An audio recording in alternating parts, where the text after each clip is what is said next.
Good morning, everybody. It's a beautiful Alaska morning. Hey, let's do a quick greenhouse update. It's been a little while since I've done this. Some things have changed. I'm going to try to do it fairly quick. There's a lot to cover, so let's get to it. So here, if I can't block all the light, is these are the radishes. You can see a lot of these are starting to get their new second set of leaves. So that's good. They seem to be pretty happy here. Back there, that's a dragon's tongue bean, which behind one of the leaves there is already starting to put out a bean. They seem a little bit young to be doing that, but whatever. Over here, these are dragon carrots, purple exterior, orange center. I grew some in the basement. They didn't get very big, but I ate some of them. They're pretty good carrots, but you can see they're popping up in a hurry. I planted these June 10th, so it's been a little while, but doing pretty well. Over here, this is a pretty sad story. This is my basil and dill. I planted these prior to transplanting this tomato. This is my lemon drop into this position. So I pulled out all the dirt. No, wait, I did the plant first, planted all the basil and the dill. Realized, oh no, I forgot the fertilizer for this tomato plant. So I had to dig it back up, put the fertilizer in the bottom. It's granular fertilizer. You're supposed to put it in the bottom of the hole with your plant that you're transplanting. And got about halfway through and realized, oh no, I just pulled all this dirt back over where I planted these basil and dill seeds. So, I don't know what to expect here. I do see stuff poking up. I mean, I've got definitely basil there, basil over there. This is a weed, I think. That's not dill, but I think these little green things here, if you can see them, are dill. So we'll get something out of this. I don't think it's going to be as thick as I intended it to, which is probably fine anyway. I don't want to get too tight in here. Over here we have the yellow chard that I planted. Pretty perky. It's starting to put off a lot of new leaf growth. I think they'll be happy.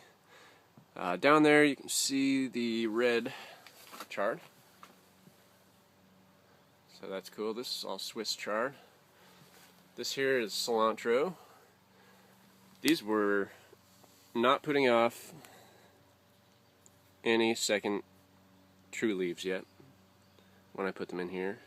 And they definitely are now. They're starting to bush out. So I think cilantro is a success. Should start taking off like crazy. Cilantro is pretty vigorous from my experience. I had a huge bunch of it downstairs in the basement this spring that went crazy and has since died off. So this is going to be a nice fresh batch. The basement stuff was my experiment this spring. This is my first time growing, so I did a lot just to see what would happen. This is the velvet red. Oh, as you can see, lemon drop has a lot of flower clusters. A lot of them are actually starting to go to turning into actual fruit. This one has a lot of clusters as well. This is a pretty successful plant. These velvet reds are awesome. I don't know if I'll like tomatoes as much as some of the others, but as far as growing the plant goes, they have been a breeze. I had all sorts of problems with my other tomatoes, which didn't seem to affect the velvet reds whatsoever. I don't know if it's that extra little furry coating that they have that makes them a little less susceptible to fungal issues, perhaps. But yeah, very happy with them. This is a German pink. Check out the blossoms on this if I can get them in view. Where are they? Come on. There we go. See the size of those monsters if I could focus? I got no focus. Come on. Anyhow, I think you can get the idea. Huge blossoms. I think the tomatoes on these German pinks are pretty decent size. Big old beefsteak. So I've got these basils in the containers all over the place, so if you see those, that's what that is. This is another lemon drop, thick and bushy. This little guy is pretty crazy. Pretty happy with this. It's not as tall as the other tomato plants I have because it got a later start, but pretty healthy looking. I'm sitting right in the sun. Stevia plants. My stevia plants are weird. I mean, pictures I've seen, they're very tall. You know, these are down here. I've seen stevia, you know, get really tall and lanky and spread out. These are extremely bushy. I must have a different strain, but it's definitely stevia. And I can pick a leaf off and eat it. And there's no question. It's like a burst of sugar flavor. If you guys haven't tried stevia, give it a shot. It's a fun one. Over here, this is a Moonglow tomato. These are all Seed Savers, exchanges, varieties so far. Over here, Black Cherry. Doing pretty well. This is one I grew in my window instead of the basement. Or started in the window, so it's not quite as big yet. You know, they probably had a month and a half less growing time so far, but green, happy, healthy. That's the Italian heirlooms I talked about. I had a heck of a time getting those to take. This is another Velvet Red, except for this plant. Apparently there's a 1 in 5 chance that a Velvet Red doesn't develop the furry coating on the leaves, and this one here happens to be one of those. So it'll be kind of cool to see if there's any difference in the fruit flavor on a Velvet Red that doesn't develop its velvet. But this one has tons of clusters, at least 6 that I've been pollinating, so I think I have a lot of tomatoes coming from this guy. Down here, these are all poor little tomatoes that I haven't had a chance to find a permanent home for. They'll probably end up in big containers because, as you can see so far, I don't have a lot of room left. Boxcar Willies here. That's also a Boxcar Willie. Over here is another German pink, like the one with the big blossoms I just showed you. These are all my bell peppers, and I do have one little tray of hot peppers in here. Takanotsume. I can't wait to show you guys this plant when they fruit. I need to get those separated. So they are amazing. That's a Moruga Trinidad. This is the one I'm growing outside.